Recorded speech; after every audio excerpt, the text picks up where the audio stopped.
கர்த்தருடைய நாமத்திற்கு மகிமை உண்டாவதாக. தினமும் ஒரு சிறுகதை.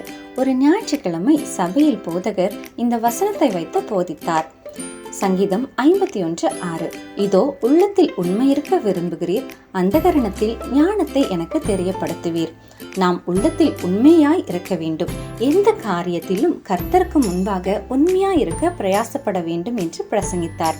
அதை கேட்டு கொண்டிருந்த ஒருவர் வீட்டுக்கு சென்றார். அடுத்த நாள் அவர் ஒரு ஷாப்பிங் மாலில் சென்று பொருட்களை வாங்கி வைத்து காரில் ஏற்றி கொண்டிருந்த போது பொருட்கள் வாங்கி வந்த வண்டியின் கீழே ஒரு பெட்டியில் இருந்த பொருளுக்கு பணம் செலுத்தவில்லை என்ற ஞாபகம் வந்தது. பொருட்களை எடுத்து வைத்த போது அதை மறந்து கொண்டு வந்தபடியினால் அதற்கு பணம் செலுத்தவில்லை. திரும்ப போய் கியூவில் போய் நின்று பணம் செலுத்தினால் நேரமாகிவிடும் என்று பணம் செலுத்தாமல் சென்று விட்டார். அன்று இரவு படுத்திருக்கும் போது ஆவியானவர் ஞாயிற்றுக்கிழமை போதகர் சொன்ன வார்த்தைகளை நினைவுபடுத்தினார். அடுத்த நாள் அவர் காலையில் எழுந்து புறப்பட்டு அந்த கடைக்கு சென்று அந்த பெட்டியை காட்டி பணத்தை கட்டினார்.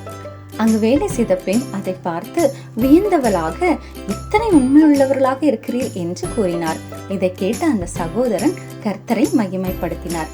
ஆம், கர்த்தர் நம்மிடத்தில் எதிர்பார்க்கும் ஒரு குணாதிசயம் இந்த காரியத்திலும் உண்மையா இருக்க வேண்டும் என்பதாம். ஒரு சிறிய காரியத்திலும் நாம் உண்மையுள்ளவர்களாய் இருக்கும் பொழுது கர்த்தர் அதை காண்கிறார்.